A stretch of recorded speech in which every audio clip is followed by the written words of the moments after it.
नमस्कार दोस्तों, once again welcome to my channel Nirav Hingoo.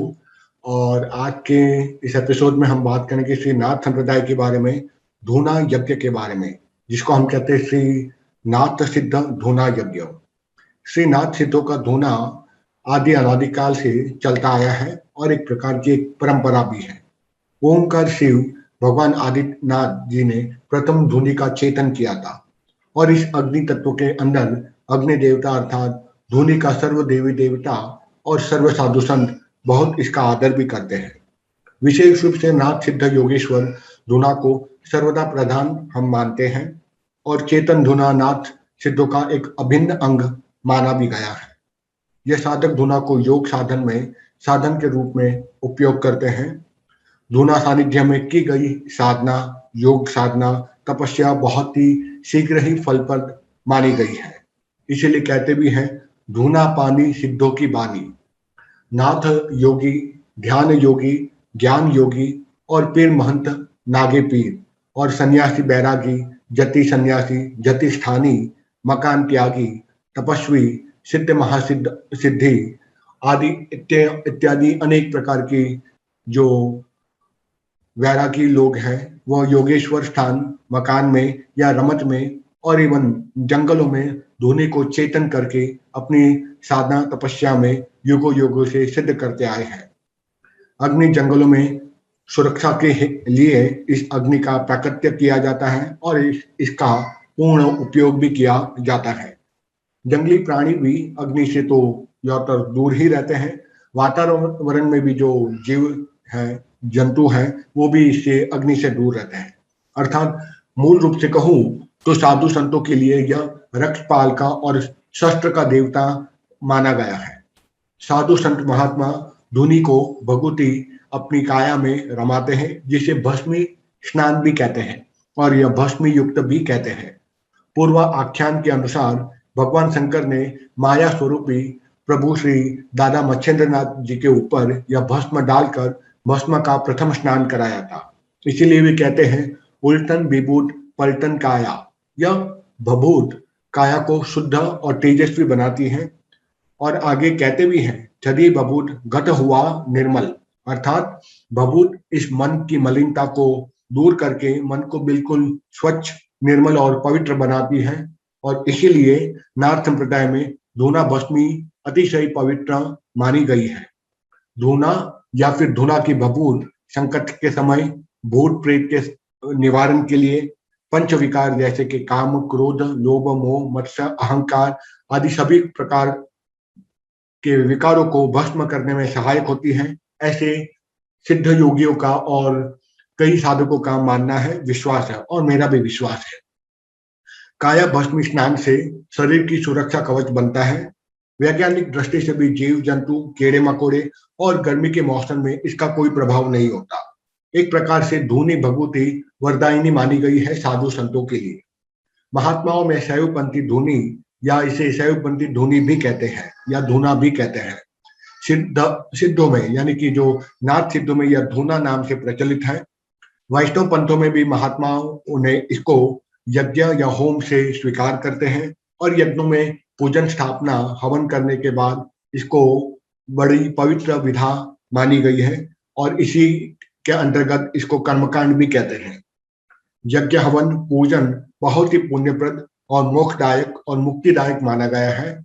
यही यज्ञ नाथ के सिद्धों में धूना या धुनी रूप में प्रचलित है और यही धुनी शैव पंथ में रुद्र यज्ञ, महायज्ञ, शक्ति का चंडी यज्ञ, महाचंडी, शतचंडी यज्ञ, सहस्त्र चंडी यज्ञ इत्यादि नाम से तथा राजाओं और महाराजाओं का अश्वमेध पुत्र यज्ञ, पुत्र संतति प्राप्ति के लिए भी पुत्र कामेष्टि यज्ञ इत्यादि सत्कर्मों से नाम से जाना जाता है। इस प्रकार से यह एक सात्विक यज्ञ कहा गया है और इसी प्रकार अघोर कर्म में भी अघोर यज्ञ भी किए जाते हैं। यज्ञ हमारे हिंदू धर्मशास्त्रों में अलग अलग प्रकार से किए जाते हैं। वैदिक मंत्र तंत्र विधि से भी और नाथ सिद्धों में भी साबर मंत्र विधि से भी इस यज्ञ का पूजा पाठ और हवन किया जाता है। मैं यहाँ पर इस साबर मंत्र की एक धूना मंत्र का आपके सामने स्पष्टीकरण करने का एक छोटा सा प्रयास करूंगा। अतः यह सिद्ध, जो नाद सिद्धों का प्रातः काल का यह ध्वनि कर्म हम इसको कहते हैं। सिद्ध योगेश्वर और पुजारी जी कहते हैं नाथ संप्रदाय में सुबह 3 बजे उठना पड़ता है और 3 बजे उठकर प्रातःकाल की जो संध्या विधि अपनी जो रहती है उसे पूर्ण करने के उपरांत धूना को जलाते हैं या धूना पर आते हैं। पुजारी जी सब साफ सफाई करके प्रथम उस देवता के यहाँ दीपक लगाते हैं और धूनी के जो महंत रहते हैं, जिसको हम लोग कहते हैं महंत जी, पीर जी, उसके लिए आसन तैयार करते हैं और योगेश्वर जी भी अपने अपने आसन पर बैठ जाते हैं या उसका आसन पहले बना लिया जाता है। पुजारी जी अपने देवता के पूजन में जुड़ जाते हैं और देवता की पूजा के पश्चात दबी हुई जो धुनी है उसका पूजन यापन करके करके धुनी चेतन, जिसको कहते हैं धुनी चेतन करते हैं और पूजा आरती कार्य में जुड़ जाते हैं। अन्य महात्मा योगेश्वर, भंडारी, कोठारी, पीर जी, महंत जी, पंख, कोटवाल जी, चित्रपाल अपना प्रातःकाल की विधि करने के लिए आ जाते हैं। धूनी पर और देवता को आदेश करके भस्म स्नान में सभी जुड़ जाते हैं। धूनी के महंत पीर जी के लिए पुजारी जी डाले हुए आसनों पर बैठने की, आसन ग्रहण करने की, नीचे जो मैं भी आने वाले समय में या फिर मैं तो सोचता हूँ इसी एपिसोड में उस पवित्र मंत्र का उच्चारण कर देता हूँ, जिसको पीर भस्मी मंत्र भी कहते हैं। और पीर भस्मी मंत्र भस्मी स्नान करके साधक लोग आसन ग्रहण करते हैं। जब सभी योगेश्वर भस्म स्नान करने के बाद देवता को और महंत पीर को नादी का भी आदेश करते हैं। पीर आसन मंत्र से पुजारी जी ध्वनि मंत्र या ध्वनि महंत पीर जी को बैठने की अनुकंपा करते हैं। अब मैं पीर आसन ग्रहण करने का उस पवित्र मंत्र का उच्चारण करता हूँ।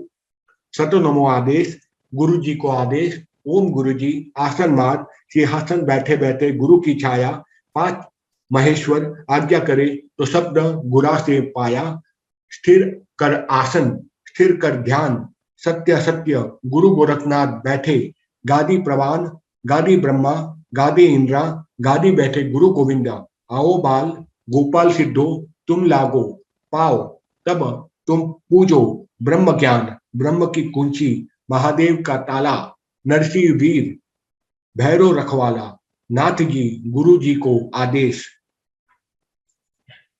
महंत पीर और आसन पर बैठते हैं और इस मंत्र के बाद योगेश्वर, भंडारी, कोठारी, क्षेत्रपाल, कोतवाल, पंख सभी योगेश्वर धुना की भभूत अपनी काया पर, अपने यानी कि शरीर पर लगाते हैं। इसी को भस्म स्नान कहते हैं। कुछ योगेश्वर भगवा या भगवा बाना भी पहनते हैं।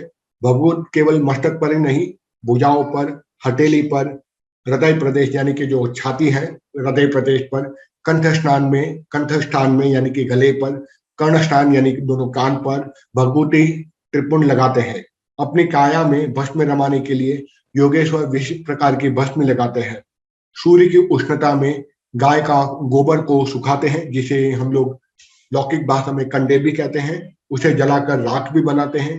फिर राख को अनेक बार पानी में घोलते हैं और साफ वस्त्र से करने के बाद उसे छानते हैं और इसी छानी हुई राख को हम नाथ संप्रदाय के लोग सुखाते भी हैं। इसमें गौ का दूध मिलाकर राख को दूध से गीला कर देते हैं और उसे हम पिंडी या गोला भी कहते हैं और अग्नि से पकाते हैं और यही भस्मी या भभूत भी कहते हैं, जो दैनिक जीवन में भस्म स्नान में उपयोग में लाते हैं। भस्म स्नान की परंपरा आदिनाथ काल से चली हुई आई है। एक बार कहते हैं माया रूपी भगवान श्री दादा मच्छिंद्र नाथ जी ने शिव दर्शन हेतु 12 साल तक घोर तपस्या की और भगवान शिव प्रसन्न होकर कहने लगे कि बेटा वर मांगो। तब उन्होंने शिव जी के स्वरूप को ही मांगा। अंततः शिव जी प्रसन्न होकर प्रथम मच्छिंद्र नाथ के ऊपर भस्म डाली और भस्म डालकर भस्म स्नान कराते हुए उपदेश दिया कि बेटा यह भस्म मृतिका है, मिट्टी है। तुम भी आज से पृथ्वी पर बन के मान अपमान सुख दुख से परे होकर इस मृतिका के समान एक रस हो जाना। और जिस तरह अग्नि में भस्म बनती है उसी तरह एकाकार हो जाना। और उसी तरह ज्ञान अग्नि से तुम सभी दुर्गुणों से जैसे कि काम, क्रोध, मद, मत्सर, अहंकार को भस्म कर देना। तदनंतर अपने सिर जटाओं से जहां से गंगा जल, गंगा स्नान कराया और उपदेश भी दिया कि जल भाव से बादल या समस्त संसार में सभी संभाव से बरसते हैं, उसी तरह तुम भी समस्त प्राणियों में समान भाव से व्यवहार करना और सभी ओर से जल को तृप्त करके जल अपने शीतल स्वभाव को नहीं छोड़ता, उसी प्रकार तुम भी शीतल भाव में हमेशा रहना। फिर नाद जनेऊ का देकर उपदेश किया और उसके बाद नाद अर्थात शब्द, और हर शिष्य का जन्म शब्द से ही होता है, जैसे कि सशब्द गुरु का सुरती चेला। और जनेऊ जिस प्रकार से अन्य जनेऊ यज्ञ पवित्र से भिन्न होता है, ठीक इसी प्रकार संसार में तुम भिन्न रहना। फिर चंद्र सूरज के प्रति या अर्थात कुंडल दर्शन दिए और कहा मुद्दा सच्चिदानंद ज्ञान प्रकाश यानी कि सूर्य और शीतलता चंद्र इसका प्रतीक रहेगा। मुद्रा से तुम योगी पद को प्राप्त करोगे और मुद्रा धारण करने वाले से देवताओं को तुम अति प्रिय हो जाओगे। और दैत्य दानव दर्शनों से इस मुद्राओं से हमेशा डरते हैं और डरते रहेंगे। और भी कमंडल, रुद्राक्ष, त्रिशूल इत्यादि को पूर्ण स्वरूप प्रदान करके भगवान शंकर ने मच्छिंद्रनाथ जी को उपदेश दिया और इसका पावन प्रचार करने का आदेश देकर कैलाश की ओर प्रस्थान कर गए। अतः इस पवित्र धुनी को पुजारी, भंडारी, कोठारी, कोतवाल जी सभी योगेश्वर भस्मी स्नान अवश्य करते हैं और इसी भस्मी लेपन के प्रसंग में योगी लोग इस पवित्र मंत्र का प्रयोग करते हैं और वेद पाठ, स्तुति इत्यादि कंठस्थ भी कर